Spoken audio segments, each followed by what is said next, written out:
Mais Dieu a fait croître.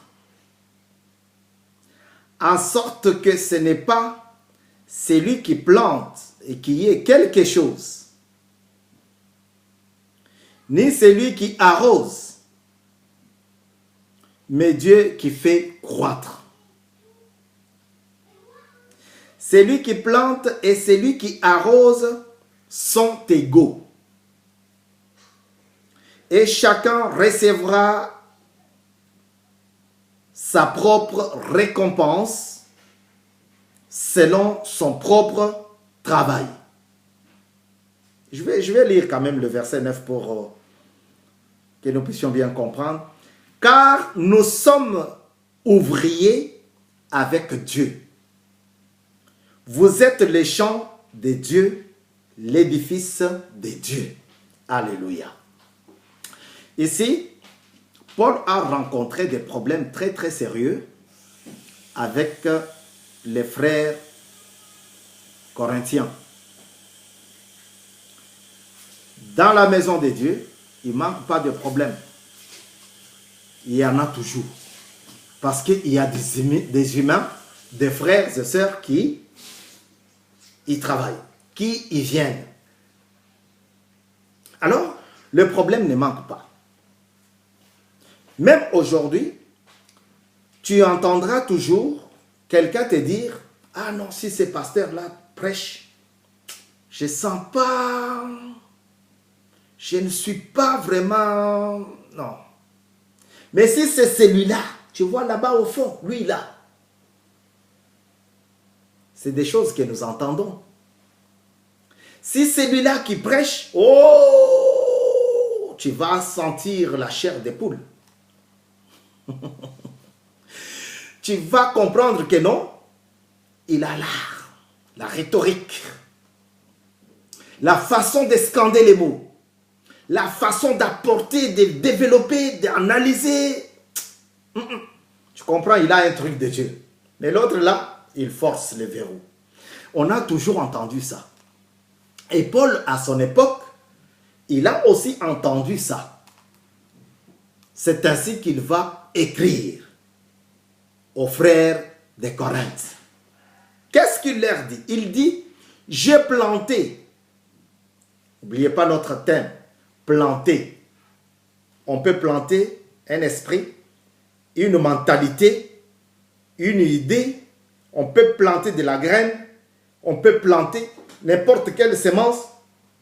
On peut planter même une branche d'arbre, comme on avait vu avec Jérémie. Alléluia. Et ici, Paul va les écrire pour dire, j'ai planté, Apollos a arrosé.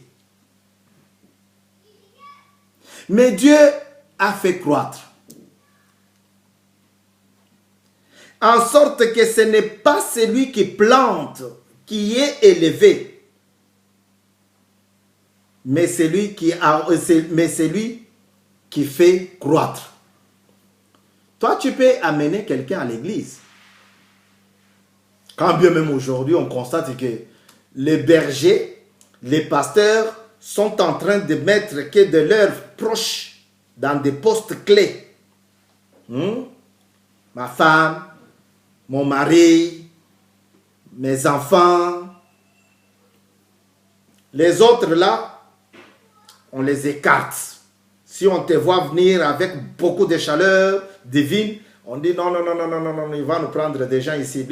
C'est ainsi qu'il y a beaucoup d'églises qui ont vu le jour. Parce que je viens, tu m'étouffes. Je sors, je crée mon église. Parce que, et là-bas, les autres aussi viendront, je l'étouffe aussi, ils vont partir pour créer. C'est comme ça. Paul a constaté ça dans la maison de l'Éternel. Là où les enfants qui parlent en langue existaient, habitaient, venaient, fréquentaient. Et Paul a écrit pour dire à ces gens-là que ce n'était pas bon. Ce n'était pas bon de donner plus d'importance à celui qui vous a annoncé la parole de Dieu qu'au Créateur même. Paul a montré cela. Paul a parlé Paul a fait, Paul a écrit, Dieu a exaucé. Alléluia.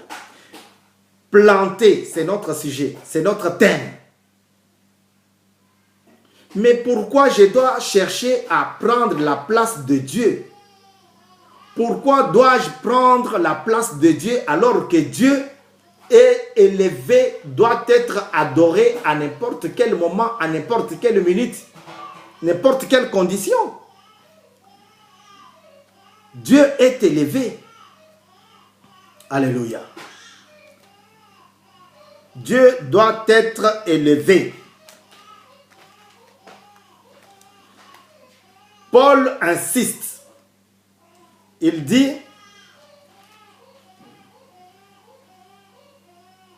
en sorte, celui qui arrose, en sorte que ce n'est pas celui qui plante qui est quelque chose. Ce n'est pas celui qui plante qui doit être élevé, adoré. Planter, on avait dit, c'est mettre en terre. C'est enfoncer, c'est donner de la valeur à quelque chose mise dans la terre. Mais comment cela pourra avoir de la valeur si ce n'est pas Dieu qui intervient? Il y avait beaucoup de disputes, beaucoup de querelles dans l'église de Corinthe. Ah, moi je suis de Paul. Ah, quand Paul parle, malgré son grec là, qui n'est pas correct, j'entends, mais j'entends quand même. Moi je suis d'Apollos. Lorsqu'Apollos parle, qu'est-ce que j'adore. Il y en a qui disent ça. Si en France, il y en a qui disent, j'adore les cacahuètes. J'adore manger. Non. Tu ne vas pas adorer des choses créées. Tu ne dois qu'adorer l'Éternel des armées. Le verbe adorer, c'est fait que pour lui. Alléluia. Nous sommes que des ouvriers avec Dieu. Et en plus, nous sommes sur le champ de Dieu. Pourquoi nous allons nous diviser? Pourquoi nous allons donner naissance à des églises qui n'ont pas de fondement? Pourquoi nous allons nous quereller? Si ce n'est que pour l'amour de Dieu, on ne va pas se quereller. On ne va pas créer une église pour mettre sa famille dans des postes clés. Non. Ça, ce n'est pas une église qui vient de Dieu. Franchement, en toute fraternité, je voudrais te dire, ce n'est pas une église qui vient de Dieu. Planter. Planter, c'est arranger un jardin. Tu ne peux pas arracher, comme on avait vu la fois dernière dans notre troisième leçon, tu ne peux pas arracher si tu n'as pas planté. Planter un jardin. Oh, chez lui c'est beau. C'est très bien pittoresque. Il a un jardin, il a planté un jardin magnifique. Ça, tout le monde peut le faire. Dans certains pays, comme chez moi, la plante pousse, même si tu ne l'as pas plantée. Dans d'autres pays, c'est très difficile parce qu'il y a le désert. Bon, ça, tout le monde peut le faire. Mais tu peux aussi planter des mauvaises choses dans ton cœur. La haine.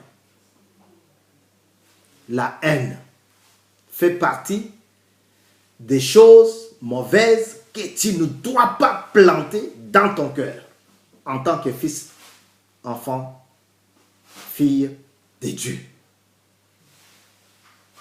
La haine. La haine engendre la mort. La haine booste, provoque la mort. Ça va ronger ton corps. La haine va te ronger jusqu'à provoquer des maladies qui vont t'emporter. Imaginez-vous dans une église où tu entends que moi j'aime pas ces pasteurs-là. J'aime pas ces bishops-là. Je ne l'aime pas quand il parle, je sens rien. Comment tu vas rester là-bas? C'est très difficile. C'est très très difficile de rester dans un endroit comme ça. On ne t'aime pas, on ne t'aime pas.